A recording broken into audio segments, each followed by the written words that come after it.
Ashama akkam jirtu hordoftoota chaanal YouTube Askaalatti jalatti argamtan hundumti keessanuu nagaan waaqayyo isiniif haa baay'atu jecha egaa guyyaa har'aa biriyaanii hojjechuudhaaf biriyaanitti jaaj walumaan ilaalla jechuudha. Kuni ruusiidha, eeshabiyyat jechuudha.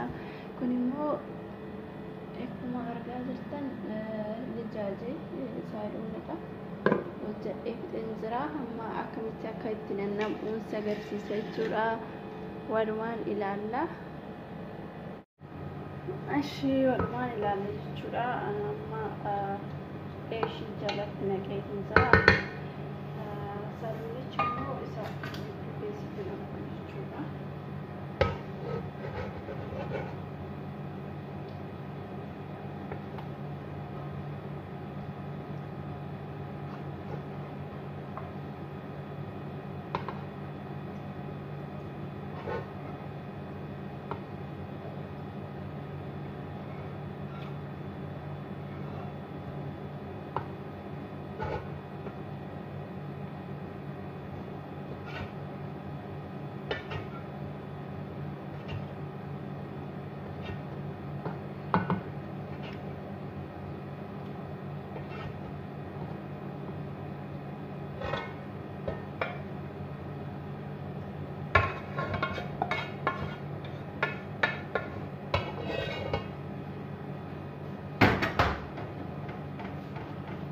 Kanatti gubbaa isaa irratti nama jallis eeshiin jira jechuudha. Ruuziin jechuudha. Kanatti wazza'a.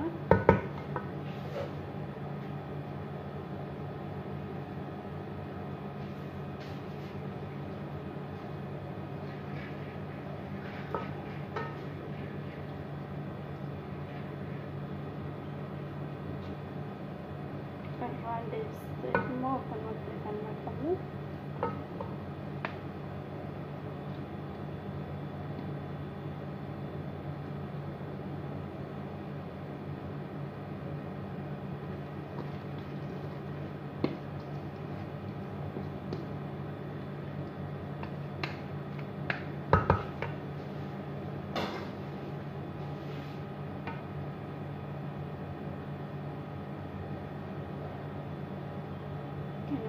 warga sistem siapkan jaya curah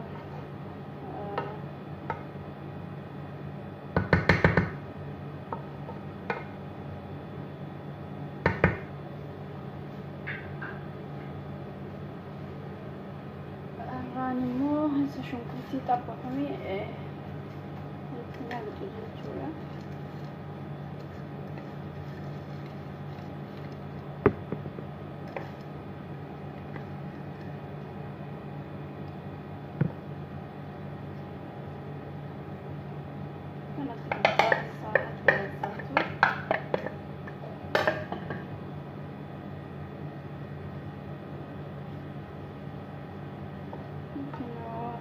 Gazettan darasat sewazaiti darashun kursi tapakame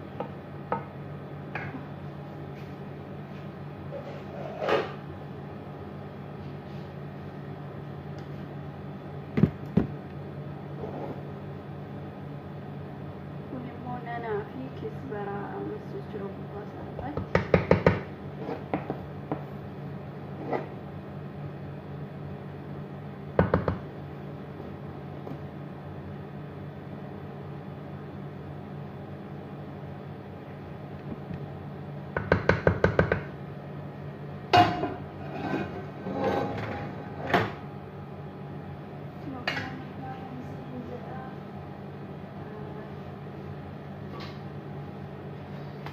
Deviamo martire giura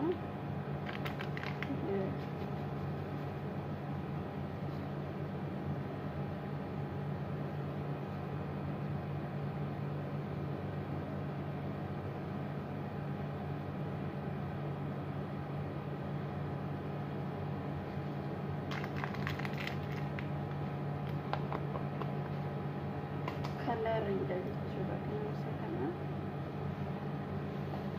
marga jirtanii kana fakkaata isinin jedha yaa isa zayitii intiniidhaan xabbaqamillee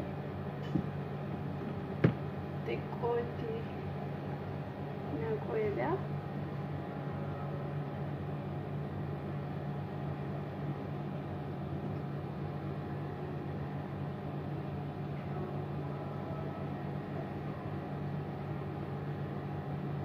shunkurticha zayitii itti xabbaqamu jechuudha kun